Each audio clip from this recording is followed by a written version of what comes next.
Bueno, yo le titulé a esto las redes sociales y el 6 de junio, reflexiones a partir del mensaje a los ciudadanos de buena voluntad de los estados de México y Morelos ante los comicios electorales del 6 de junio del 2021, el documento que nos han compartido nuestros pastores.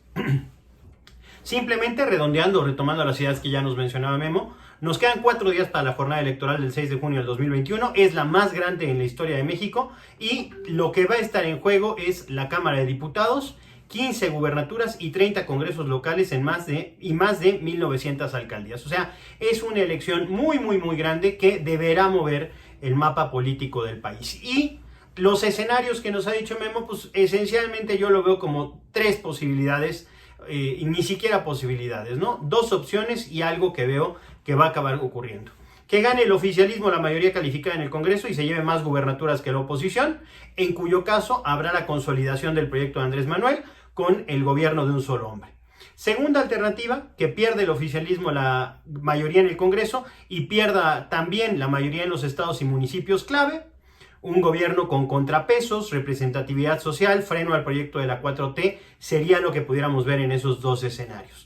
Y en cualquiera de los escenarios me parece que es evidente que Movimiento Ciudadano se va a acabar convirtiendo en un partido bisagra en el Congreso, que en algunas ocasiones negociará con el presidente, en otras ocasiones no negociará con el presidente, pero en todo caso será alguien que sea un actor sumamente relevante con miras a lo que viene, que a partir del próximo lunes será preparar el escenario para 2024. Y en cualquiera de estos casos, en cualquiera de los escenarios, ya que hemos hablado, incluso con el pronóstico que pudiéramos tener, ¿no? A lo mejor se lleva 5 gubernaturas, a lo mejor son 4, a lo mejor son 8, a lo mejor son 10, ¿no? O sea, independientemente de cuál sea el resultado, yo quiero enfocarme en una pregunta que me parece muy importante y que rescato del propio documento.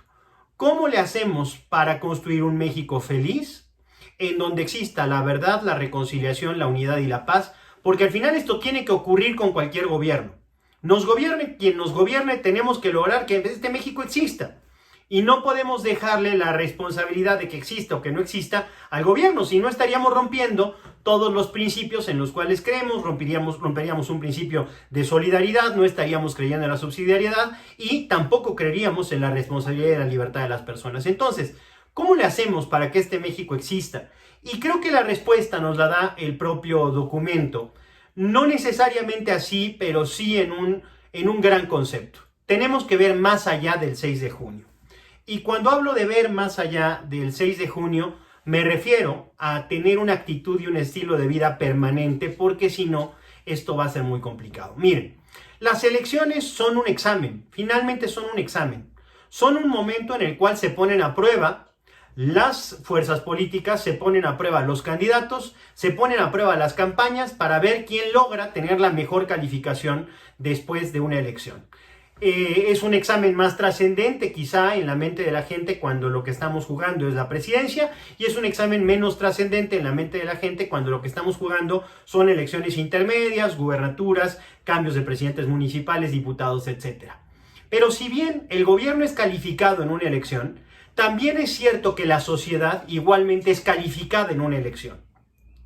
Y con esto lo que quiero decir es que nuestros valores son puestos a juego, son puestos en duda, son examinados a la hora que votamos y a la hora que vemos los resultados y nos cuentan qué tanto están permeando ciertos valores, no todos los que coincidimos probablemente, pero ciertos valores se manifestarán a partir o a través del voto. En este sentido, los temas que a nosotros nos preocupan y que son claves, los temas que nos mueven y que consideramos asuntos trascendentes, son puestos a prueba en una elección. El amor y la defensa a la vida, la justicia, el orden, el matrimonio, la libertad de creencia, el derecho de los padres a educar a sus hijos, no van entonces a comenzar cuando se gana o cuando pierde un candidato. Porque si así fuera, entonces estaríamos en riesgo de empezar a trabajar hasta que alcanzáramos el poder, y eso no puede ser. Entonces, necesitan ganar estos elementos, estos valores en la conciencia de cada persona y en la sociedad para ser representadas en consecuencia por candidatos que ganen, por su afinidad con esos propios valores y por su congruencia con los mismos ante los ojos de una sociedad cada vez más racional. A eso deberíamos aspirar. El triunfo de estos valores entonces no se puede lograr el triunfo trascendente de estos valores, el triunfo duradero de estos valores, no se puede lograr por decreto. Y tampoco podemos asumir que queremos estárnoslos jugando en cada una de las elecciones. Porque en todo caso, si así fuera y ganáramos, ese triunfo sería efímero, y siendo efímero entonces estaríamos derrotados. De lo que se trata es de lograr que esos valores avancen de manera trascendente y permanente en nuestra sociedad para que construyamos un mejor lugar en el cual vivir, para que estemos en condiciones de replicar ese reinado social de Cristo en nuestra vida cotidiana. Y entonces sí, transformemos las realidades temporales. Entonces, no podemos dejar a únicamente la situación o el examen de una elección la decisión de ver si se va a vivir conforme a estos valores o no. Por lo tanto, tiene que ser algo que nos acompañe todo el tiempo y sobre todo tiene que ser algo que asumamos como una batalla cultural. Una batalla cultural que si perdemos, pues simplemente, aunque ganáramos y lográramos que una ley representara ciertas cosas, pues la gente desobedecería esa ley y se mantendría haciendo las cosas que no están bien. Es decir, el bien común, el bien en general, no se puede simplemente decretar. Se regula, se acompaña, se complementa con las leyes, pero no se establece por decreto, no se define así. Tiene que ganar en la libertad y en la concordia y no puede ser impuesto o no es capaz de dar frutos trascendentes. Y aquí dejo una reflexión sencilla, que puede tener muchas respuestas, No hay una respuesta correcta a esta pregunta que hago, pero es una pregunta que me parece muy fuerte y que nos deberíamos hacer a la hora que pensamos o que le damos una trascendencia específica al voto o a una elección. ¿Sería lícito sobornar a un legislador para que vote a favor de principios y valores con los que no comulga y que tampoco tienen respaldo social? ¿Sería lícito llegar a ese nivel de ruptura quizá con la propia conciencia o de reto a la conciencia para lograr alcanzar un fin mayor? Habrá ciertas situaciones, habrá ciertas cuestiones, habrá ciertos elementos que digan y que terminen por emitir un juicio moral y digan, bueno, en este caso muy particular, pues sí pudiera ser, pero la realidad es que el sentido común nos dice no. El sentido común y la conciencia de inicio nos dicen no. Bueno, pues de la misma manera, no podemos confiarle la trascendencia, la implementación de los valores, de los principios que tenemos, simplemente a una elección. No podemos esperar que porque gane una propuesta electoralmente, entonces ya se corrija todo. Sería darle todo el poder para ejercer el bien común simplemente al gobierno. Y todos los demás quedaríamos como simples espectadores de lo que fuera a ser la vida y la labor en la cual nosotros vamos a estar. Iría en contra de nuestros principios, iría en contra de lo que creemos. Y entonces, en este sentido, bajo al tema específico de las redes sociales. ¿Cuál será entonces el papel de las redes sociales? Bueno, en primer lugar, quiero dejar una cosa bien clara. Las redes sociales no son las aliadas de los valores y los principios. Tampoco son foros públicos desregulados que pertenezcan a la sociedad y en los cuales las libertades que existen tienen que ser plenas y se tiene que respetar el derecho de todos a opinar, etc. Es que no son foros públicos. Son propiedad privada y son modelos de negocio que responderán positivamente a las agendas de los dueños o a las agendas con las que sus dueños comulguen. Así que no podemos esperar que Facebook siempre juegue a nuestro favor en nuestra labor política. Tampoco podemos esperar que la agenda avance de manera neutral por la red, porque esto no va a ser así.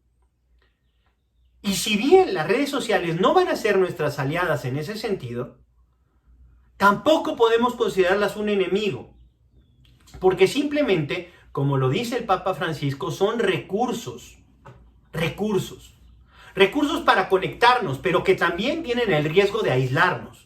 Conectarnos unos con otros, conectarnos con el mundo, conectarnos como ahora lo hacemos, pero también aislarnos y dejarnos en un espacio así vacío en el que no sentimos y no conocemos realmente a las personas. Son recursos que nos pueden dar voz y foro, pero que también nos pueden silenciar. Son recursos que nos permiten influir a través de nuestras ideas o que nos llevan a ser influidos por las ideas de otros. Son recursos que nos permiten comunicar masivamente y con un altísimo nivel de segmentación, mandarle el mensaje preciso a miles de personas adecuado a la realidad de cada una de ellas, pero también son recursos que nos pueden terminar por encerrar en nuestra burbuja para que nos sintamos el resto fiel. Son recursos con los que nos podemos encontrar con el otro y aprender de él, y también son recursos que pueden hacer que nos peleemos y que hiramos, ¿no? Que estemos en condiciones de herir al prójimo sin querer escucharlo. Son recursos que nos permiten escuchar el sentir social. Si nosotros le ponemos atención a las redes nos hablan, nos cuentan cómo está sintiendo la sociedad, qué le está doliendo, qué no le está doliendo, qué le está dando lo mismo y qué cosas no le están dando lo mismo, qué movimiento político puede tener éxito, qué movimiento político puede no tener éxito. Las redes nos hablan, las redes nos cuentan sentires, pero también nos pueden encerrar entre grupos iguales a nosotros que nos hagan creer que toda la sociedad piensa igual a mí y a mis 5 amiguitos.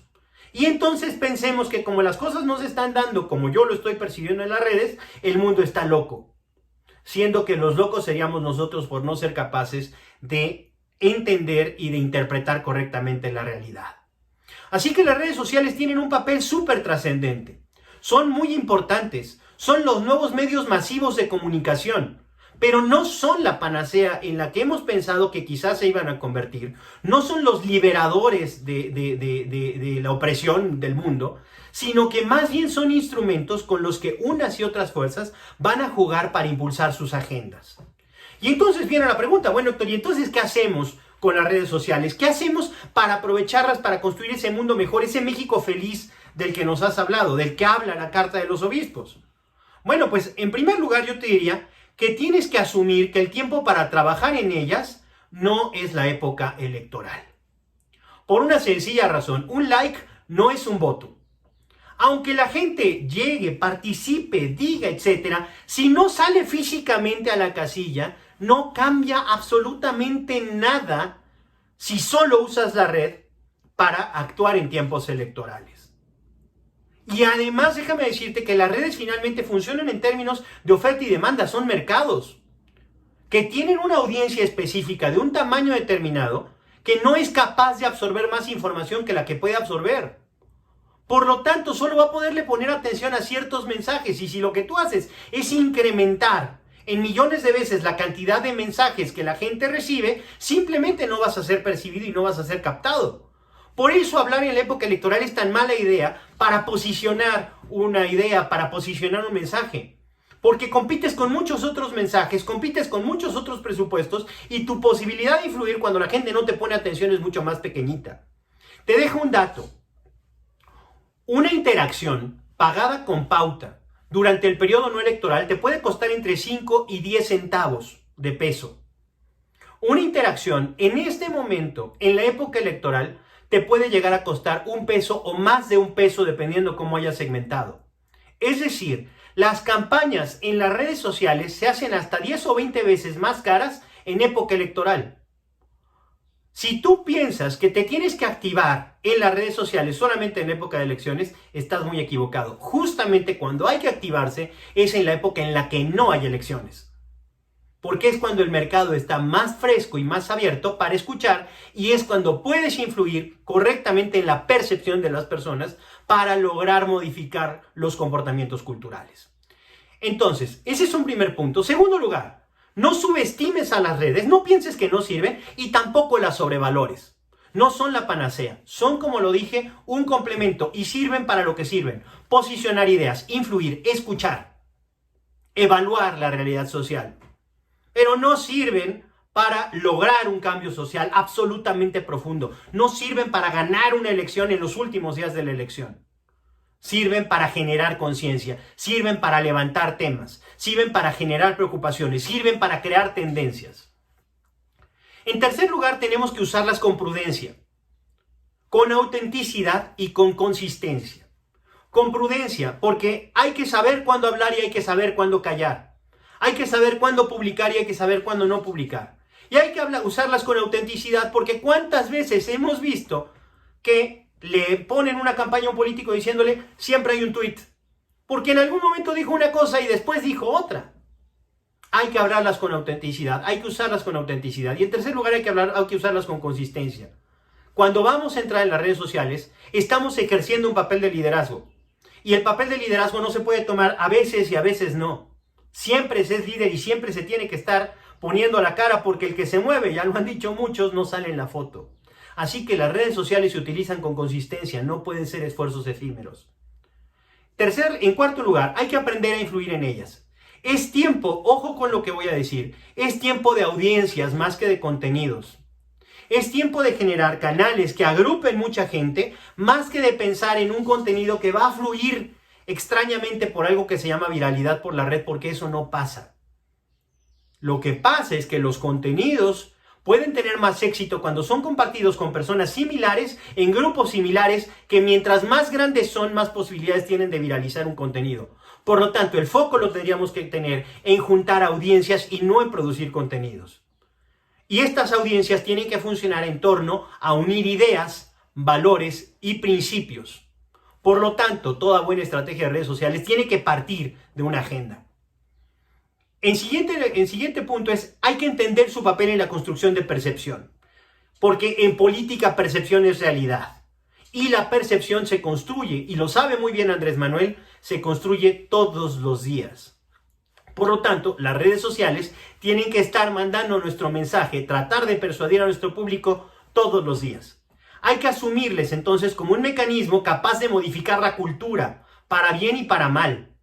Mientras más trabajemos, es como estarle dando más golpecitos a ese clavo para que finalmente entre y podamos colgar el cuadro. Entonces, es un trabajo consistente, que va modificando la cultura, que va modificando las percepciones y que en la medida en la cual modifica la cultura y las percepciones, se vuelve más nuestra aliada para lograr que implantemos nuestra agenda. Y finalmente, todos tenemos la posibilidad y la responsabilidad de favorecer su uso positivo. Busquemos difundir en ellas la verdad, la justicia, la reconciliación y la paz. Que nuestros mensajes en las redes sociales sean para hablar con la verdad, o por lo menos con lo que estamos convencidos que es verdad, para hablar con justicia y saber reconocer cuando la gente a la que defendemos, los proyectos a los que defendemos, simplemente no están correspondiendo con lo que esperamos o con lo que deben ser. Y hay que tenerlos bien puestos para decir, nos equivocamos y ni modo, y se vale. Y también hay que tener el ánimo de reconciliación, porque no nos conviene un México desunido, porque era mejor el México de antes, no por los que nos gobernaban, sino porque había la unidad y la capacidad de trabajar juntos y salir adelante a pesar de las tragedias y a pesar incluso de los malos gobiernos. Y finalmente hay que utilizarlas para difundir la paz, porque a nadie le conviene que este país se incendie, más que a una persona y a quienes manipulan esa persona, a quien puede ganar de gobernar entre cenizas.